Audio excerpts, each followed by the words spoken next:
हम लोग theory of machine में आगे बढ़ते हैं। अभी तक हमने जायरोस्कोपिक इफेक्ट देखा था, ठीक है, जायरोस्कोप। तो अगला आपका टॉपिक है, लास्ट टॉपिक आपका इस चैप्टर का,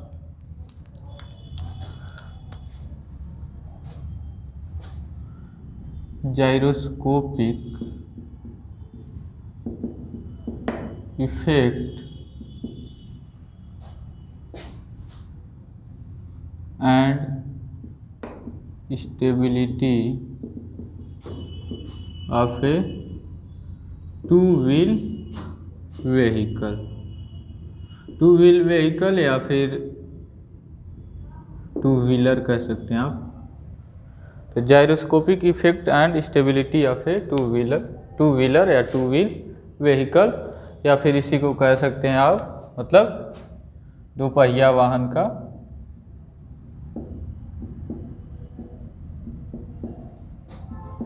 वाहन पर जायरोस्कोपिक प्रभाव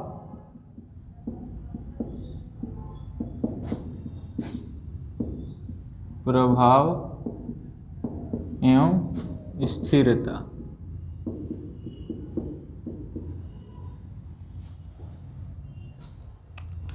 तो मान लीजिए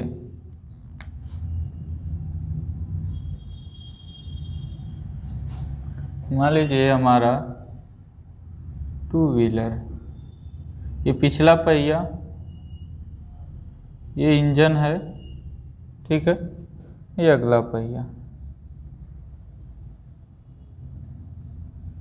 अब ये किसी रेडियस आर पर मान लीजिए कोई ट्रैक बना है जिसका रेडियस आर है, उस पर मुड़ता है, ठीक है, इस डायरेक्शन में मुड़ रहा है। ये अगला पहिया है, तो आगे से हम देख रहे हैं, ठीक है, आगे से हम देख रहे हैं ये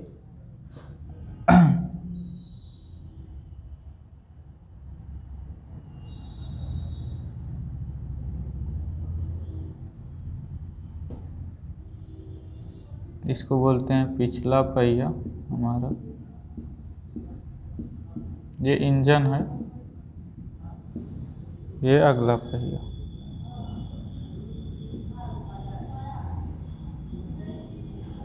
ठीक है, तो ये आर रेडियस पर ऐसे मुड़ रहा है, ठीक है। तो अगर ये आर रेडियस पे ऐसे मुड़ रहा है इधर से इधर की ओर, ठीक है, आगे जैसे आपके सामने क्या हो रहा है, आपके सामने गाड़ी आ रहा है और ऐसे मुड़ रहा है, ठीक है, तो ऐसे ही आ रहा है और ऐसे मुड़ रहा है, तो एक्चुअली में क्या होगा, ये कुछ टिल्ट हो जाता है कि नहीं हो जाता है। ये जो होता है पूरा गाड़ी और पहिया दोनों क्या हो जाते हैं, मतलब गाड़ी के साथ आदमी, आप जैसे अगर आप चला रहे हैं तो कुछ ना कुछ आपको टिल्ट होना पड़ेगा, अदरवाइज आप स्टेबल नहीं रहेंगे, अदरवाइज नहीं तो गिर जाएंगे। तो आप इधर की ओर मुड़ रहे हैं तो इधर की ओर झुक जाएंगे। तो ये एंगल जो वर्टिकल से झुका होता है उसको थीटा एंगल ऑफ हील कहते हैं। क्या कहते हैं? Angle of heel. ठीक है, मान लीजिए सेंटर ऑफ मास इसका, मतलब आदमी सहित पूरे वाहन का ये है जी, सेंटर ऑफ मास या सेंटर ऑफ ग्रेविटी का ये, जहाँ से फोर्स लगता है, ठीक है। तो mg नीचे की ओर लगेगा क्योंकि टोटल मास नीचे की ओर लगता है। और मान लीजिए ये जो है ये हाइट जो है स्मॉल h, ये वाला हाइट है इधर, मतलब सेंटर ऑफ यहाँ से जैसे ये सीधा रहा होगा तो जमीन से h जो है हाइट है ये वाला h हाइट, ठीक है। तो अगर इसकी बात करें यहाँ पे, तो हमको पता है कि ये पहिया क्या कर रहा है, रोटेट भी कर रहा है, क्योंकि इधर की ओर आ रहा है, इधर की ओर आ रहा है, तो कैसे रोटेट कर रहा है, इधर की ओर रोटेट कर रहा है। तो ऐसे रोटेट कर रहा है, तो इसका एंगुलर मोमेंटम कहिए या ओमेगा। तो बता दें आपको एक चीज़ कि rate of change of angular momentum ही तो जायरोस्कोपिक टार्क होता है या फिर टार्क होता है। तो एंगुलर मोमेंटम क्या होता है, आई ओमेगा, जैसे लीनियर मोमेंटम एम भी होता है वैसे आई ओमेगा होता है, ठीक है। और इसी का चेंज जो होता है आई ओमेगा का, ठीक है ना, आई ओमेगा का चेंज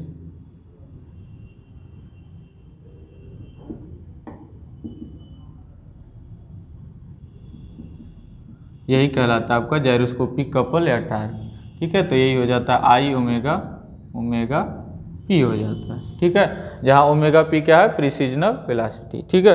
तो जो भी चेंज आएगा, मतलब rate of change of force आप पढ़ते हैं, फोर्स बराबर change in linear momentum upon time, उसी तरह से कपल क्या होगा, change in angular momentum, angular momentum को एल से डिनोट करते हैं अपान टाइम, तो यही एंगुलर मोमेंटम होता है आई ओमेगा, ठीक है ना। तो इसका मतलब हम सीधे किससे मतलब रिप्रेजेंट करेंगे यहाँ पे, ग्राफिकल मेथड से, मतलब जो भी क्या यहाँ पे ओमेगा को रिप्रेजेंट नहीं, सीधे आई ओमेगा को करेंगे, यानी मोमेंटम को।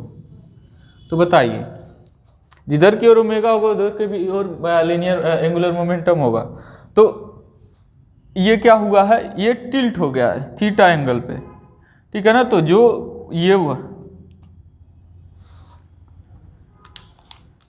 तो अगर बात करें तो इसका एक्सिस ऑफ रोटेशन अब ये हो गया, ठीक है, एक्सिस ऑफ रोटेशन ये हो गया है। तो ये जो ये वर्टिकल से बना रहा है वही एंगल ये क्या होगा, थीटा हॉरिजॉन्टल से होगा, ठीक है ना। तो ये भी थीटा, ये भी थीटा होगा, कहने का मतलब, ठीक है।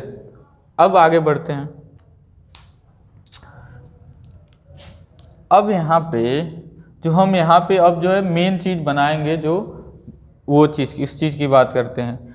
तो अगर बात करें, क्या करें कि मान लेते हैं कि जब व्हील जो है एकदम सीधा था, मतलब टर्न नहीं हुआ था, एंगल पे टर्न नहीं हुआ था, जब सीधा था, तो कैसे इधर की ओर आगे बढ़ रहा है, तो इधर की ओर आ रहा है पहिया, इधर की ओर बढ़ रहा है, ठीक है। तो एंगुलर मोमेंटम किधर की ओर, इधर की ओर। तो इसका डायरेक्शन का मान लिया हमने एक्स है, ठीक है। और प्रिसीजन किसके अबाउट दे रहे हैं हम, इस एक्सिस के अबाउट दे रहे हैं ना। प्रिसीजन क्या है कि ये जो है मोशन ऐसे हो रहा है, देखिएगा ध्यान से, टर्न कैसे हो रहा है, ऐसे टर्न हो रहा है, तो ऊपर की ओर अंगूठा मेरा है, ठीक है ना। टर्न कैसे हो रहा है, ऐसे, ऐसे नहीं टर्न हो रहा है कि इधर की ओर, लेफ्ट, देखिएगा ध्यान से, इधर की ओर, अगर इधर से इधर की ओर टर्न होता, इधर की ओर, तो हम अपना हाथ ऐसे लगाते, तो हमारा जो वेक्टर होता वो किधर की ओर होता, नीचे की ओर होता, तो वो नहीं होगा, ठीक है। तो किस डायरेक्शन में होगा, ऐसे, ऐसे टर्न हो रहा है, तो मतलब ये हॉरिजॉन्टल प्लेन में ऐसे टर्न हो रहा है, इससे टर्न हो रहा है, तो ये ऊपर की ओर होगा, ये हो गया जेड मान लीजिए, ठीक है। तो इसका देखिए ध्यान से, अगर निकालें, ठीक है, तो अगर राइट हैंड रूल लगाएं, तो हमारा ये वाला y बताएगा, ये x और ये z, तो x और z किया, तो जो y होगा वो किधर की ओर होगा, बोर्ड के अंदर की ओर होगा, तो इसको हम ऐसे बना रहे हैं, ये हमारा क्या है, y, ठीक है। और आपको पता है कि हमारा जो है, इसके ध्यान से देखिएगा, एक्चुअली में क्या ये x डायरेक्शन में इसका है आई ओमेगा, नहीं, आई ओमेगा यहाँ पर इस कंडीशन में आई ओमेगा कहाँ है, इसे थीटा एंगल पर, इसे थीटा एंगल पर टिल्टेड है, तो ये है हमारा आई ओमेगा, ठीक है, या फिर कह लीजिए लीनियर मोमेंटम है।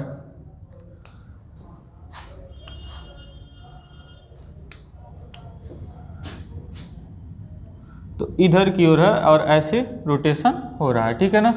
अब जो है एक्चुअली में जो जब भी हमारा जो है जायरोस्कोपिक इफेक्ट आता है, तो इसमें क्या होते हैं, 3 परपेंडिकुलर एक्सिस होते हैं, तो इसके कारण नहीं इफेक्ट आएगा जायरोस्कोपिक इफेक्ट, किसके कारण, इसका जो इस एक्सिस के अलांग जो कंपोनेंट है, मतलब इस एक्सिस के दिशा में जो कंपोनेंट है, जो उसके कारण आएगा। तो इसका कंपोनेंट क्या करें, इस पर लंब डाल दें, तो ये हमको पता है कि ये कितना है, थीटा है, ठीक है, एंगल ऑफ हील जो है, तो ये क्या हो जाएगा, आई ओमेगा कॉस थीटा, ठीक है, और ऐसे टर्न हो रहा है। तो इधर की ओर क्या हो गया हमारा, ऐसे इधर की ओर हमारा एंगुलर मोमेंटम हो रहा है, और प्रिसीजन हम किधर की ओर दे रहे हैं, प्रिसीजन किस डायरेक्शन में दे रहे हैं, यानी ओमेगा इधर की ओर है, ओमेगा है यानी आई ओमेगा साइन थीटा, दोनों बात है, और प्रिसीजन हम जेड एक्सिस के अबाउट दे रहे हैं, ऊपर की ओर। तो हमारा टार्क किधर की ओर लगता है, हमने बताया था राइट हैंड रूल से, तो ये हमारा एक्स है, ये हमारा जेड है, तो ये इस डायरेक्शन में हमारा क्या लगेगा, टार्क लगेगा। तो इस डायरेक्शन में हमारा जो है टार्क लग रहा है, जो कि कौन सा टार्क, एक्टिव जायरोस्कोपिक टार्क है, एक्टिव जायरोस्कोपिक कपल, तो इधर की ओर लग रहा है, ठीक है ना। तो इधर की ओर तो हम ऐसे कैसे देंगे उसको, रोटेशन कैसे देंगे, ऐसे, इधर की ओर है तो हाथ को मोड़ेंगे तो ऐसे रोटेशन, तो रोटेशन इस डायरेक्शन में है, ठीक है, ऐसे जो है एक्टिव टार्क लग रहा है। ये कौन सा टार्क है,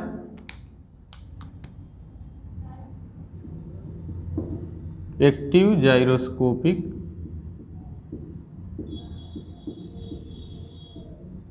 और इसके अपोजिट क्या आएगा हमारा, रिएक्टिव आएगा। तो यानी कि देखिए अगर ध्यान से देखा जाए तो एक्टिव जाइरोस्कोपिक टार्क किधर की ओर है, इस पर इधर की ओर है, इधर की ओर एक्टिव जाइरोस्कोपिक टार्क है, तो रिएक्टिव किधर की ओर आएगा, इसके अपोजिट। तो यहाँ पर इसके अपोजिट एक क्या आएगा, रिएक्टिव जाइरोस्कोपिक टार्क। और इसी से तो जाइरोस्कोपिक इफेक्ट आता है, ठीक है ना, हमने शुरू में ही बताया है, रिएक्टिव जाइरोस्कोपिक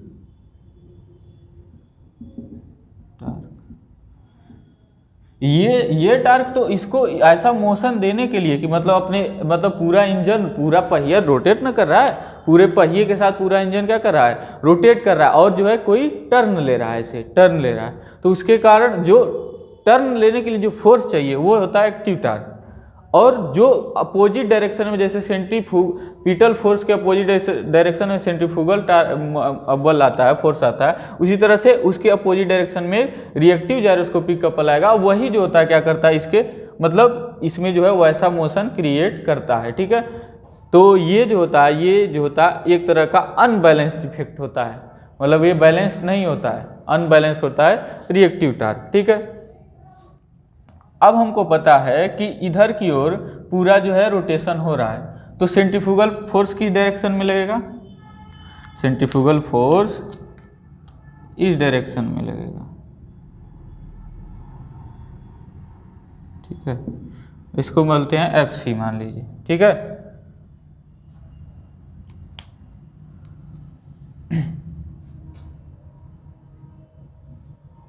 ये होगा, ये हो गया हमारा FC,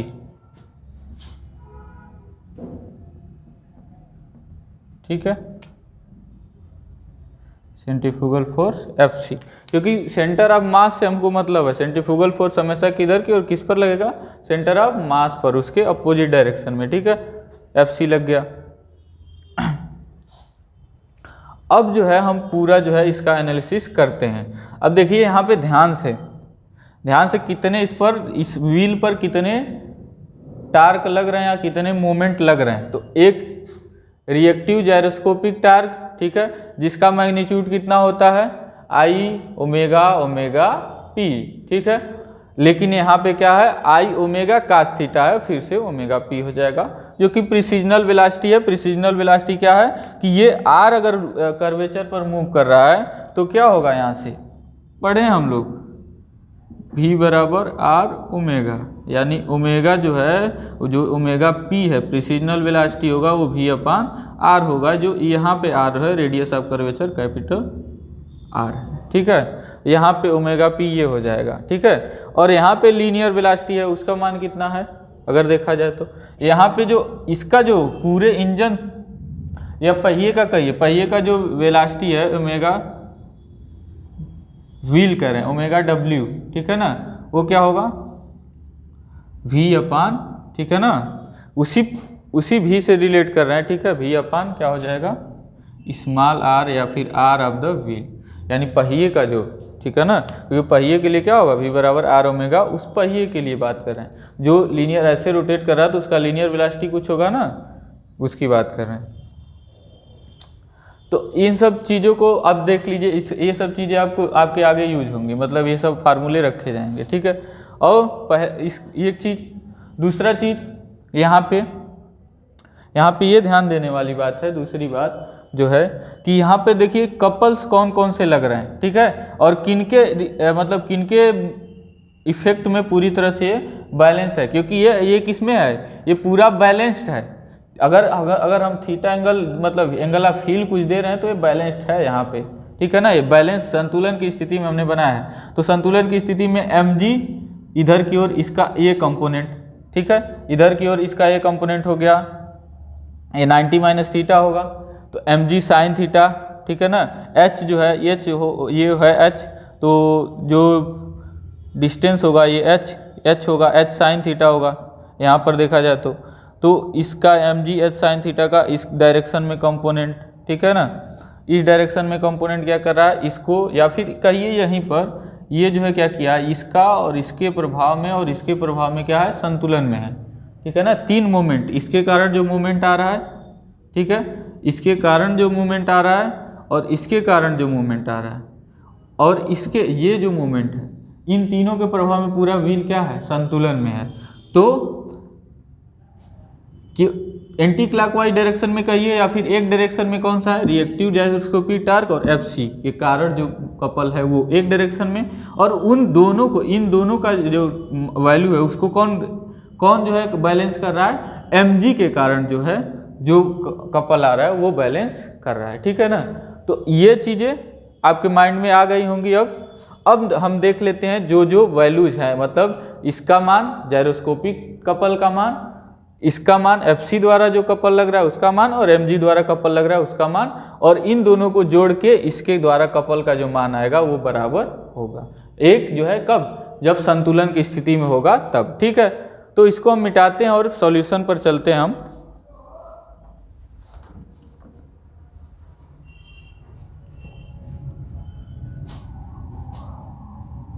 तो हम मिटाने के बाद सॉल्यूशन पर चलते हैं।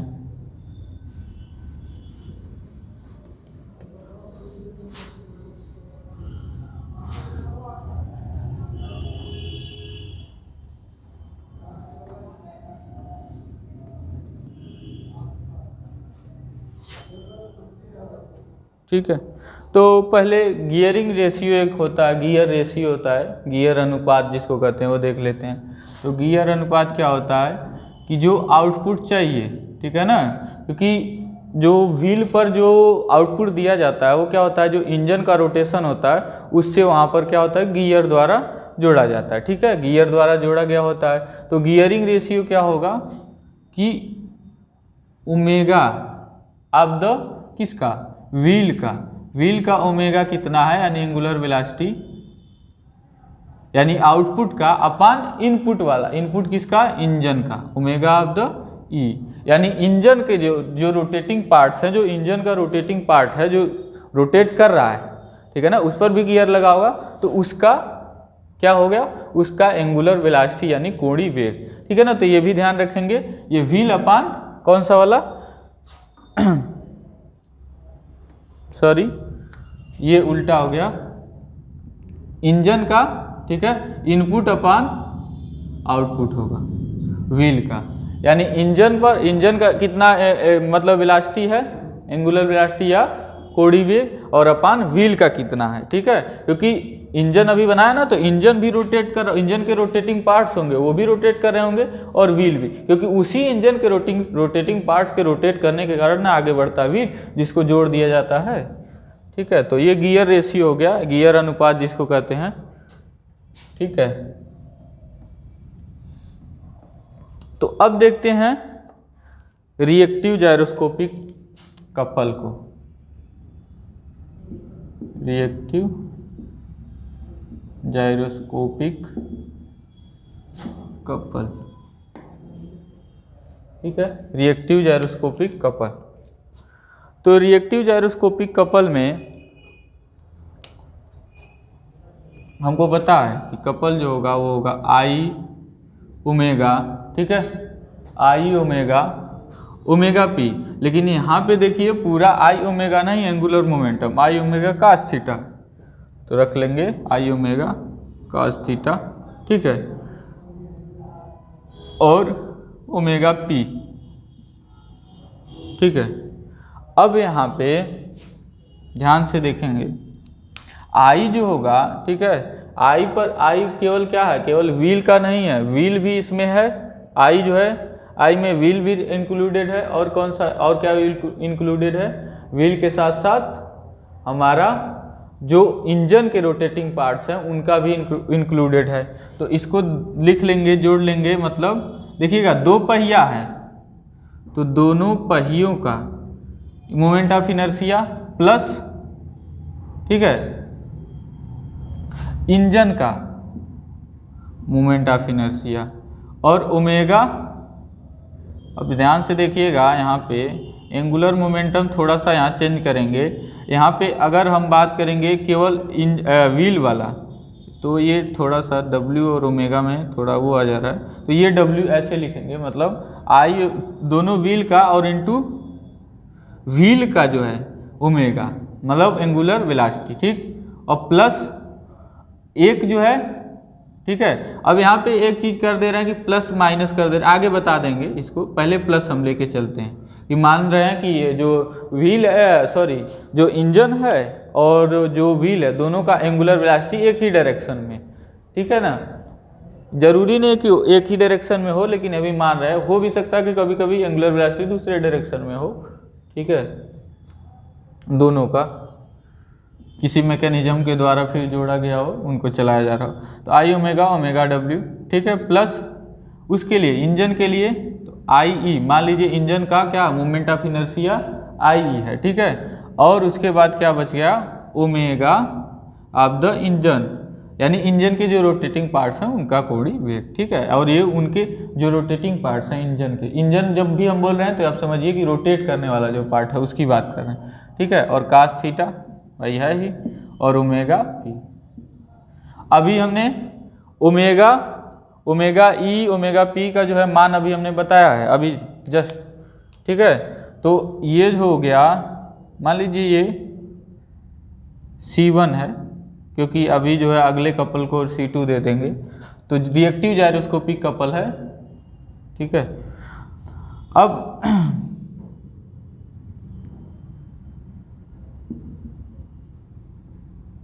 आई ऑफ द व्हील है, ओमेगा नहीं है, मैं बार बार व्हील ओमेगा लिख दे रहा हूँ। अब ओमेगा ऑफ द व्हील, अब इसका जो है मान जो है वो है V/R, radius of the wheel, यही बताया हमने अभी, रेडियस ऑफ द व्हील। और प्लस यहाँ पे ओमेगा ई, तो अभी हमने गियर रेशियो में बताया है कि ओमेगा E/ओमेगा डब्ल्यू ये होता है। तो गियर रेशियो से हम क्या लिख सकते हैं, ओमेगा ई के जगह पर ओमेगा डब्ल्यू, और ओमेगा डब्ल्यू के जगह पर हम लिख सकते हैं V/R ओमेगा। तो आई ई V/R डब्ल्यू, सॉरी व्हील का, और इंटू जी, क्योंकि यहाँ जी भी है तो इंटू जी, और यहाँ हो गया cos theta plus into omega P. और ओमेगा पी का मान कितना है, अभी हमने बताया V/R, ठीक है। तो अब यहाँ से अगर हम V/RW कॉमन ले लें, तो यहाँ से मिल जाएगा हमको V²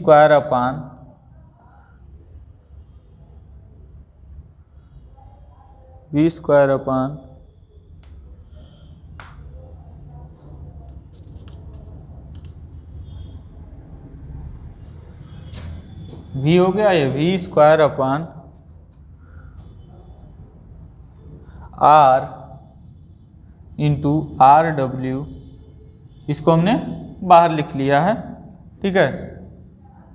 V² RW लिख लिया है, और ये क्योंकि ये V/RW देखिए यहाँ पर कॉमन है दोनों जगह, तो बच्चा यहाँ पे क्या 2I ओमेगा प्लस IEG, ठीक है, और इंटू cos थीटा। तो ये हो गया हमारा जो जायरोस्कोपिक कपल है रिएक्टिव वाला, ये तो इतने मान का लगेगा उस पर कपल एक, ठीक। अब आगे बढ़ते हैं, तो अब निकालते हैं सेंट्रीफ्यूगल फोर्स के कारण जो फोर्स लग रहा है उसकी बात कर रहे हैं, ठीक है। वही कह रहे हैं कि अगर जो है अगर मान लीजिए आई ई जो है, आई ई दूसरे डायरेक्शन में है, मतलब इंजन के जो पार्ट्स हैं वो दूसरे डायरेक्शन में रोटेट कर रहे हैं, तो उनका मोमेंट ऑफ इनर्शिया भी दूसरे डायरेक्शन में लेंगे, ठीक है, क्योंकि दूसरे डायरेक्शन में रोटेट कर रहे हैं, और ये दूसरे डायरेक्शन में, तो एक जो होगा क्या होगा, ये इसको क्या करेंगे, इसमें से माइनस कर देंगे, ठीक है। तो इसमें से क्या कर देंगे, माइनस, क्योंकि हम जो एनालिसिस कर रहे हैं वो किसके डायरेक्शन में कर रहे हैं, व्हील के, क्योंकि व्हील से जुड़े हुए हम एनालिसिस कर रहे हैं कि व्हील का जो है ओमेगा इधर की ओर था तो इधर की ओर, ठीक है। तो यहाँ पे प्लस माइनस आप लिख सकते हैं, यहाँ पे माइनस लिख सकते हैं जब मानेंगे कि जो है इंजन का जो रोटेटिंग पार्ट्स है वो अपोजिट डायरेक्शन में अगर रोटेट करते हैं तो, ठीक है। अब देखते हैं FC के कारण जो कपल है वो क्या है।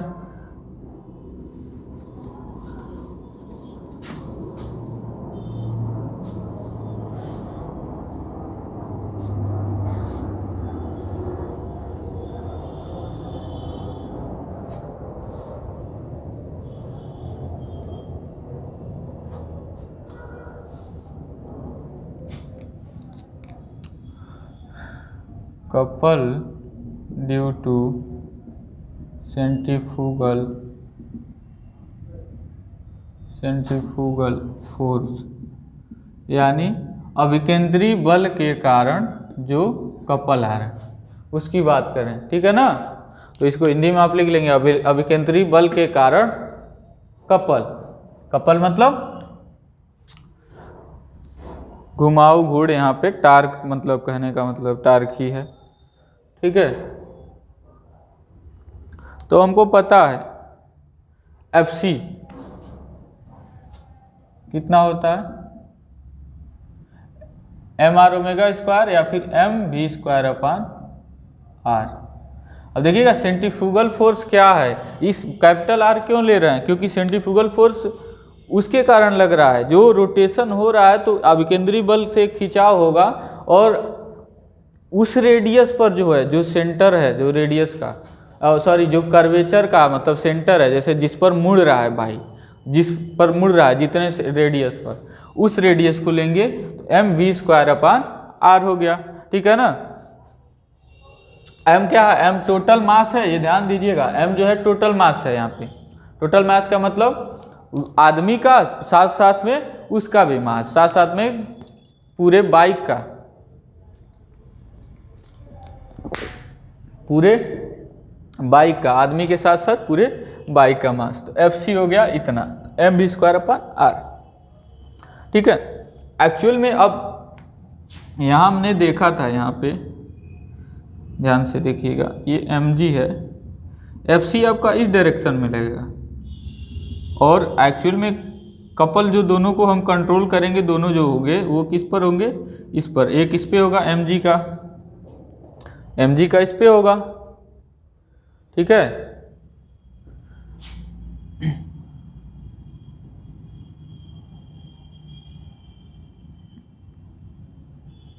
सॉरी, ध्यान से, यहाँ पर इस सेंटर के अबाउट जो होगा, जो भी कपल लेंगे हम उस सेंटर के अबाउट लेंगे, क्योंकि वहीं पर क्या हो रहा है, यहीं पर, यहीं से गिरेगा ना। अगर जो भी कुछ गिरना है, अगर बाइक को गिरना है तो बिल्कुल इस सेंटर के अबाउट, तो mg ये हो गया, ठीक है।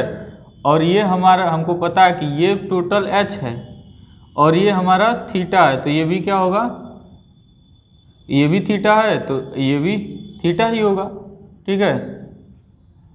तो ध्यान से देखेंगे हम, तो अगर ये थीटा है तो, सॉरी ये नहीं थीटा है, यहाँ पे हमारा ये थीटा है, ठीक है। तो ये अगर थीटा है तो ये लेंथ क्या होगा, अगर ये h है तो, अगर ये h है तो ये हो गया, ये एंगल पहले हम जान लें कि ये एंगल कितना है। तो इस एंगल का मान जब हम निकालेंगे तो थीटा होगा तभी तो साइन, इसका मान जब हम निकालेंगे तो ये 90 डिग्री, तो ये भी 90 डिग्री, तो ये 90 माइनस थीटा, ठीक है। ये हो गया 90 माइनस थीटा, और ये पूरा ये थीटा, तो ये थीटा, तो ये हो गया टोटल 90 डिग्री है, तो ये 90 माइनस थीटा, तो ये थीटा होगा, तो ये कितना हो जाएगा, 90 माइनस थीटा हो जाएगा, ठीक है। तो यानी कहने का मतलब ये थीटा होगा, क्योंकि ये थीटा है तो ये 90 डिग्री, तो ये होगा 90 डिग्री माइनस थीटा, ठीक है ना, क्योंकि 90 में से थीटा घटाएंगे तभी तो 90 90 180 होगा।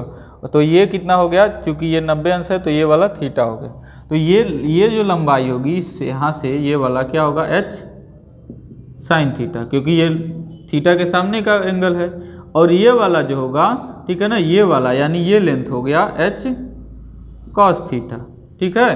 तो यानी जो जितने लंबाई पे ये mg वाला लग रहा है फोर्स, वो h साइन थीटा पर लग रहा है, वहाँ पर कपल लगा रहा है h साइन थीटा, और FC वाला का जो कपल का जो मतलब आर्म का लेंथ है, कपल का एक आर्म होता है ना, वो लेंथ कितना है, h कॉस थीटा। तो FC के लिए क्या है, h कॉस थीटा। तो यहाँ लिखेंगे FC के कारण कपल कितना होगा, FC h कॉस थीटा, इसको लिख देते हैं C2 से, ठीक है ना। तो यहाँ पे FC का मान रख दीजिए mv²/r/h cos थीटा। तो ये हो गया हमारा C2।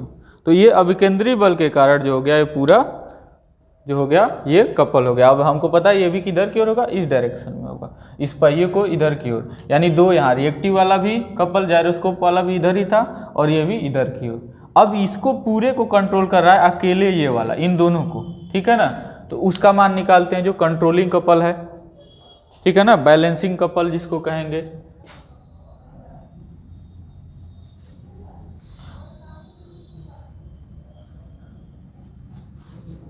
तो बैलेंसिंग कपल क्या हो गया, mg और into h sine theta, mg into h sine theta.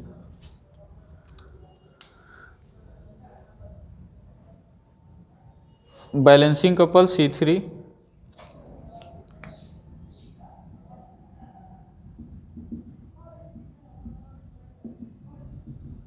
जो होगा हमारा C3 मान लीजिए होगा mg h साइन थीटा, ठीक है। तो ये हो गया हमारा। h क्या है, बार बार h जो है सेंटर ऑफ मास, जैसे मैं हूँ, मेरा कहीं सेंटर ऑफ मास होगा तो उसका जो है मेरा जमीन से जो सेंटर ऑफ मास की ऊंचाई है वही, तो व्हील और आदमी जो थे उन दोनों को कंबाइंड करके, सबको मतलब बाइक को और आदमी को कंबाइंड करके जो सेंटर ऑफ मास उसका हो रहा था उसका जमीन से ऊंचाई है h, ठीक है ना, इसका ध्यान रखेंगे। तो mg h साइन थीटा। तो अगर देखें इक्विलिब्रियम में क्या है, तो इक्विलिब्रियम में यानी संतुलन में C1 + C2 = C3 के। तो ये फार्मूला आपका बना, यानी C1 का मान कितना था, C1 का मान था v²/R⁻rw, ठीक है, और था 2I of the wheel ± I of the engine into G, ठीक है, और cos थीटा प्लस C2 का मान था mv²/R और h cos थीटा, ठीक है, और इज इक्वल टू, ये बराबर है किसके बराबर है, C3 के, और C3 क्या है mg h साइन थीटा। यहाँ ध्यान रखेंगे m जो है वो पूरा टोटल मास है, जो सेंटर ऑफ मास पे टोटल मास जो आ रहा है, यानी कि पूरा मिला के, पूरा पहिए दो टू व्हीलर से मिला के और आदमी दोनों का टोटल मास है, ठीक है। तो इस तरह से ये हमारा जो है पूरा फार्मूला बन गया, ठीक है। अब चाहे तो इसमें से cos थीटा आप कॉमन ले सकते हैं, बात वही आएगी।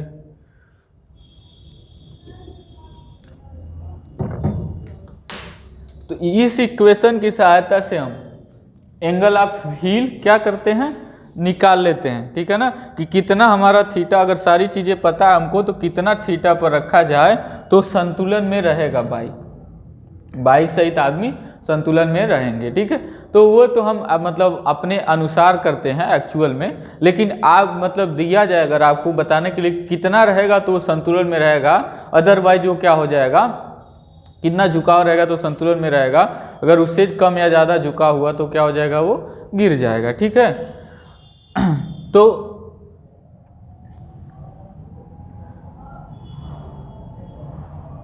इस समीकरण के हिसाब से जो थीटा का मान आएगा उतना होना चाहिए, ठीक है। तो ये आपका टॉपिक यहीं पर ख़त्म होता है, यहीं पर था, इतना ही था टॉपिक। और ये आपका चैप्टर भी ख़त्म हो गया डायनेमिक्स ऑफ मशीन, जिसमें जायरोस्कोप के साथ साथ हमने बहुत सारी चीज़ें रेसिप्रोकेटिंग या इंजन फोर्स भी देख लिया, एनालिसिस, ठीक है। तो इस तरह से आपका जो है चैप्टर जो है कंप्लीट होता है। मिलते हैं आगे का चैप्टर लेके, तब तक के लिए शुक्रिया।